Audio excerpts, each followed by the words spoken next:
Today on Cool Tools, we're on the cutting edge. These tools are sharp and they got a mean bite. We've got a saw that can take the plunge, a bad blade that chews up metal with ease. And if diamonds are a girl's best friend, this new drill bit should be a real hit. Plus, a drywall cutter that just got a lot more versatile. Also, at the factory, we discover what mowers have in common with NASCAR.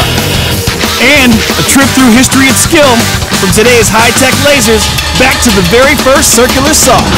We're looking sharp today on Cool Tools.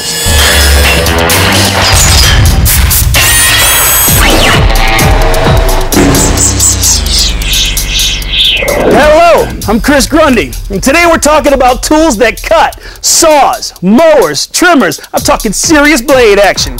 And this right here is one cool circular saw from the German company Festool.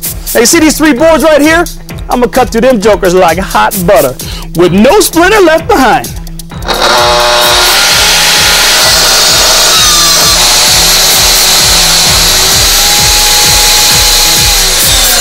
Butter.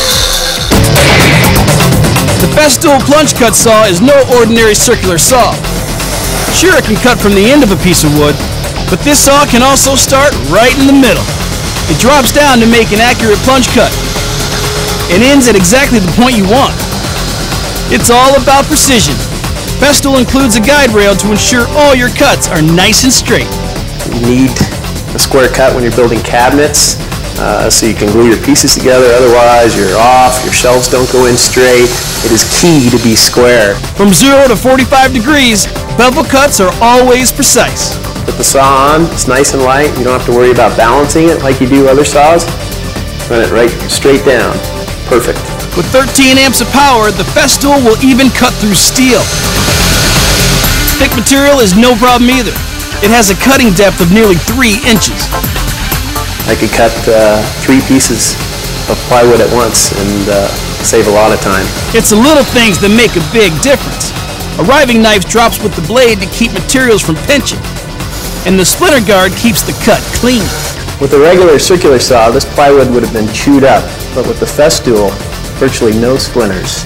For $280, you can add a dust extractor to suck up all that flying sawdust. Just one more way the Festool guarantees a nice clean cut.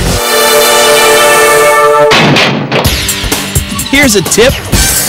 When drilling into hard surfaces, diamonds are a drill's best friend. You would not want to give these diamonds to your significant other, but they do have a diamond tip on the end of it. With today's trends in building materials moving towards harder substances, porcelain, granite, slate, glass, things of that nature. Hitachi's line of diamond tip bits cuts the time and cost of cutting hard materials. First of all, you would actually take it and lubricate it with some water, and then you would start your drill at full speed. Your carbide bit's probably going to take about 2-3 minutes to get through it. With a diamond point bit, it's going to take you a lot quicker. You're going to look at probably an average of 30 seconds to a minute and a half to get through something that's going to be that hard.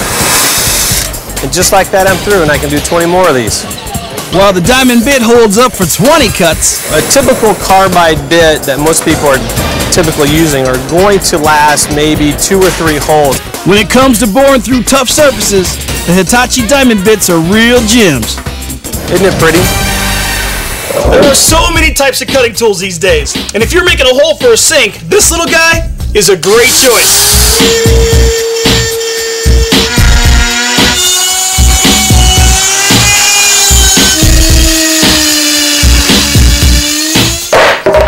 Yeah, it's a small tool, but it's got the power of the big dogs.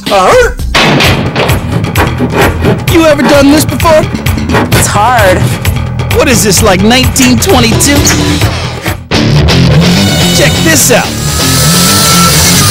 These days, cutting drywall is all about the roto-zip. I can drill right into the drywall, go right around the outlet, and it's done in a flash. The RotoZip product actually started based on drywall. It was invented by a drywaller. What you might not know is it cuts a heck of a lot more than just drywall, thanks to some of the new attachments being offered, like the jigsaw handle. It gives you a lot more stability and control because it has a bigger base, and